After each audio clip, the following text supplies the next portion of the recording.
Hai, senang ketemu kamu lewat komunitas online ini di channel It's Rihanna Moldovan. Kalau kamu lagi dengerin ini dan lagi di fase nggak ada deal, terus kepikiran listing jalan terus ada terus tapi rasanya kosong. Terus malah scroll Netflix, buka IG, niat kerja tapi malah kemana-mana nih mikirnya. Ide ini itu tapi males karena ada pikiran, oh bakal berhasil nggak ya? Ujung-ujungnya capek, mikir. Trust me, kamu nggak sendirian. Banyak agen properti ngalamin fase ini tapi jarang yang mau terbuka. Karena di luar kita mau kelihatan sibuk, kita kelihatan siap, kelihatan kuat, produktif. Tapi di dalam capek, bosan, dan mulai pesimis. Anyway, kalau kamu baru di sini dan belum dengar aku siapa, salam kenal. Saya Rihanna Moldovan, seorang istri, ibu, dan pebisnis di industri real estate agent sejak 2017 yang udah sukses bantu 10.000 klien dalam 8 tahun. Dan juga bagikan strategiku ke agen lain lewat program online courses sejak 2022. Dan aku sangat bangga karena semua yang berlatih sama aku dan mengaplikasikan ke lapangan langsung mereka udah berhasil dan aku seneng banget bisa merayakan untuk mereka. Biar kamu gak kecewa denger aku sharing kayak gini, aku share backgroundku juga. Aku terjun di dunia bisnis PR marketing sejak 2009. Yap, pada waktu aku masih usia 15 tahun. Dari kursus sambil sekolah hingga ambil kuliah dan jurusan public relations setelah 4 tahun memperlengkapi diri di UPN Jogja.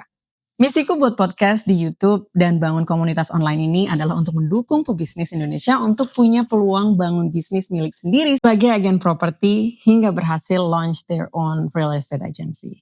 Kayak aku. Hari ini aku mau ajak kamu ngobrol buat semangatin secara luar biasa. Tapi mau buat navigasi juga secara sehat. Jadi say no to toxic, oke?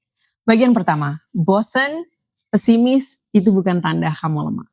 Pertama, kita lurusin dulu satu hal. Rasa bosen, stuck, dan pesimis saat nggak ada deal itu normal. Itu bukan tanda kamu agen gagal. Itu tanda kamu manusia.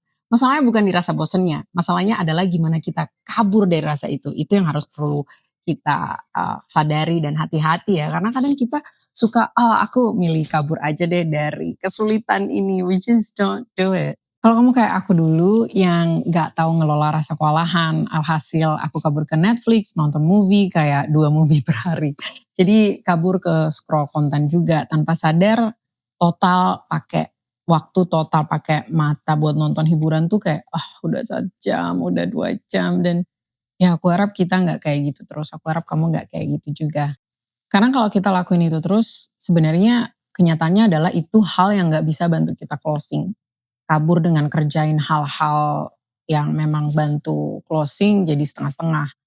Upload listing tapi sambil buka chat, sambil buka IG, sambil mikir buat apa juga fokus ke hal yang kayak viewing listing. Kalau itu gak bikin klien beli sekarang juga. Akhirnya kerjaan numpuk kalau kita ujung-ujungnya lari lihat konten, lari nonton movie. Padahal kalau kita keliling atau kita hangout sama agen lain misalnya tanya, hey kemarin kamu terakhir closing properti yang kayak apa? Jadi kamu dapat brainstorm, dapat ide-ide baru lagi untuk ngelisting apa nih minggu ini supaya aku bisa juga closing kayak teman agen tersebut. Karena kalau satu closing terjadi biasanya itu sebagai inspirasi properti yang serupa yang bisa kita listing dan kita publish supaya menarik investor untuk beli lewat kita. Kalau ini kedengarannya kamu yang sering menunda-nunda yang nanti-nanti karena ragu buat apa juga fokus hal yang gak bikin klien beli sekarang, coba komen di bawah. Aku mau denger cerita kamu dan aku mau respons lewat komen nanti.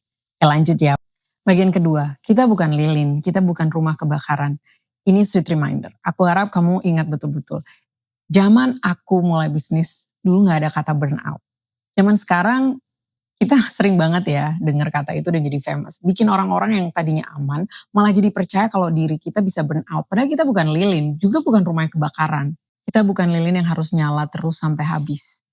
Dan hidup kita juga bukan rumah yang lagi kebakaran yang harus panik tiap hari, oke? Kalau hari ini gak ada deal, itu bukan darurat. Kalau minggu ini sepi, itu bukan kiamat. Sebagai pebisnis, kita main long game. Bukan hidup dari adrenalin ke adrenalin. Dan ya tenang, bukan berarti kamu juga malas. Pelan bukan berarti mundur. Kamu pernah dengar cerita Louis Vuitton? Dia juga journey suksesnya sejak umur 13 tahun. Gak mulai dengan hadirkan produk luxury secara langsung. Dia mulai dengan hadirkan corporate traveler yang kokoh yang berfungsi untuk traveler zaman itu di tahun 1821. Kalau kamu tertarik dengar cerita tentang Louis Vuitton, cek blog aku aja di rihanamoldovan.com/Louis Vuitton. Cerita lengkapnya jadi inspirasi banget buat aku. Let's move to bagian kedua. Kenapa saat nggak ada deal kita jadi gampang menyerah? Biasanya ada 3 hal yang terjadi. Satu, kita terlalu fokus ke hasil bukan ke proses. Kita selalu nanya dealnya di mana kapan. Padahal yang harus tanya adalah hal apa yang bisa bikin deal datang. Kedua, identitas tuh nempel sama deal. Langsung lagi closing langsung pede, lagi sepi langsung bad mood, langsung ngerasa oh ini bukan karirku. Nggak sedikit agen yang bilang kayak gitu ke aku. Jadi kalau kamu rasa itu tenang, kamu nggak sendiri, itu wajar punya feeling kayak gitu. Padahal namanya kesuksesan tuh selalu digenapi dengan proses. Yang ketiga, kita kerja tanpa ritme. Semua dikerjain sekaligus, tanpa prioritas, tanpa jeda. Akhirnya capek duluan sebelum hasil datang. Tulis skala prioritasmu, ikuti dan percaya perencanaanmu, and take action. Oke, lanjut ke bagian keempat. Bagian 4. Ada 4 navigasi sehat saat kita lagi nggak ada deal dan yang bisa bantu hasilkan deal. So I want you to listen to this. Sekarang bagian paling penting soalnya. Apa yang perlu dilakukan supaya rasa bosan gak menang dan kita bisa balik optimis, produktif sampai datangkan deal? Yang pertama adalah turunin ekspektasi harian, naikin konsistensi harian. Jangan targetkan harus closing hari ini, tapi targetkan yang bisa kamu kontrol. Contohnya, follow up 5 orang yang mau dibantu. Bukan maksa mereka biar pakai kita sebagai agen properti atau maksudnya hire kita gitu ya. Yang kedua, update satu listing yang kualitasnya bagus, bukan buru-buru. Beneran, kalau kamu bisa research properti yang good deal, yang hot deal, lokasi bagus, cocok buat investasi, itu yang selalu dicari sama investor atau first homeowner. Itu yang baru pertama kali beli rumah untuk rumah tinggal. Terus yang ketiga, improve satu skill kecil. Contohnya copywriting, video, editing, terus komunikasi, terus negosiasi, personal branding. Like there's a lot of things yang kecil-kecil yang akan bisa hasilkan deal. Dan itu efek samping dari konsistensi kan deal itu. Bukan dari hal yang kita paksakan. Navigasi sehat saat nggak ada deal. Yang kedua, kerja satu-satu. Terus 100% saat ngerjainnya. Bukan nyambi segalanya dan bikin semua yang dikerjakan hanya kayak 20% jadinya performanya. Hasilnya pun jadi 20%. Kalau lagi upload listing, ya upload listing. Kalau lagi follow up, ya follow up. Jangan mikir editing. Biar fokus, bukan sambil scroll konten juga. Fokus tuh bukan bakat, fokus tuh keputusan. 30 menit fokus lebih berharga daripada 3 jam tapi ngerjainnya setengah-setengah. Aku bilang ini karena banyak murid programku yang nanya, Rai, aku pusing banget kayak banyak yang harus aku kerjain tapi gak tahu yang mana dulu. Jadinya aku sambil ngelakuin ini dan gak ada yang maksimal kayak ngerjain ini itu bebarengan gitu. Jawabannya kalau emang lagi fokus satu hal, dedikasikan satu hal itu sampai beres. At least stay still doing that as long as you need. Contoh kalau lagi posting 5 listing butuh 20 menit ya udah commit 20 menit. Kamu juga pasti mau kan publish listing tadi dengan kayak udah ngecek dulu gitu apa udah paling keren di antara pasaran. Karena kamu gak mau hanya sekedar jadi agen. Kita mau jadi yang the best. Kita gak mau jual segala properti. Kita mau yang maksimal gitu, yang dikenal, yang akan diingat maksudnya sama klien-klien yang beli lewat kita. Navigasi sehat yang ketiga saat gak ada deal. Balikin makna ke pekerjaanmu. Tanya ke diri sendiri. Kalau hari ini gak ada deal, siapa yang bisa aku bantu? Contoh, vendor yang lagi bingung harga. Pasti ada. Terus buyer yang butuh arahan. Pasti ada juga. Terus tim yang butuh contoh atau penyemangat gitu. Pebisnis sejati gak berhenti berfungsi hanya karena gak ada uang masuk hari ini. So, make sure kamu ada mindset itu.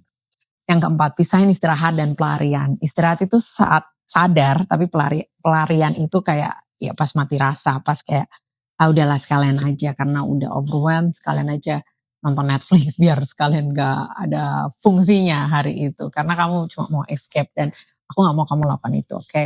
Nonton Netflix tuh boleh, scroll juga boleh. Tapi bilang ke diri sendiri, aku istirahat. Dan saat aku udah mau istirahat, aku set 30 menit atau 1 jam. Setelah itu aku bisa balik lagi kerja. Jadi seenggaknya kita udah bangun mindset, bukan cuma pelarian, tapi sadar, oh ini istirahat. Bukan kayak hilang 3 jam tanpa sadar dan ujung-ujungnya nyalahin diri sendiri. Oh andai kemarin aku belajar sesuatu dan bermakna. Oke, topik terakhir yang aku mau bahas. Bagian ini bagian terakhir, oke? Kamu lebih kuat dari fase ini. Kalau kamu lagi di fase sepi, dengerin ini baik-baik. Fase tanpa deal bukan berarti kamu berhenti jadi agen properti yang hebat. Ini cuma jeda untuk naik level. kamu kuat, kamu pebisnis, dan kamu gak harus selalu ngebut untuk sampai satu tujuan tertentu. Pelan, sadar, konsisten. Deal akan nyusul.